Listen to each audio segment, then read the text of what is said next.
வைரூசி பேட்டர்ன்ல இருக்கக்கூடிய saree. So இது வந்து பார்த்தீங்கன்னா ரஃப்பாக இருக்காது, ரெகுலராக நீங்கள் யூஸ் பண்ணுற மாதிரி லைட் வெயிட்டடாகவும் ஈஸியாக கேரி பண்ணுற மாதிரி தான் இருக்கும் உங்களுக்கு. ஸோ ஹெவி கிராண்டான ஒரு சூப்பர்பான ஒரு பல்லு. ஸோ ஃபுல் ஹெவி கிராண்ட் சரியில் இருக்கக்கூடிய ஃபுல்லாகவே உங்களுக்கு வந்து பார்த்தீங்கன்னா ஜரி ஓன் டிசைனில் வரக்கூடிய பியூட்டிஃபுல்லான ஒரு blouse piece, contrast blouse piece வந்துடும்.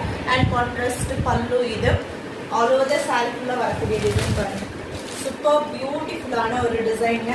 ஸோ எக்ஸாக்டாக நம்ம வந்து பார்த்தீங்கன்னா ஒரு ஃபங்க்ஷனுக்கு ஒரு கிராண்டான ஒரு கலெக்ஷன் வேணும்னு நினைக்கிறவங்க, அதுவே இந்த ஆடி ஆஃபர் சேலுக்கு சூப்பர்பான ஒரு choice. Just 999 with free shipping. All over India நீங்கள் எங்கே புக் பண்ணாலும் 999 வித் ஃப்ரீ ஷிப்பிங்க்கு புக் பண்ணிக்கலாம். வேணும்னு நினைக்கிறவங்க ஸ்க்ரீன்ஷாட் எடுத்துகிட்டு போயிட்டு புக் பண்ணிக்கலாம். இது வந்து பார்த்தீங்கன்னா bottle green and red colour combination உங்களுக்கு பாருங்க.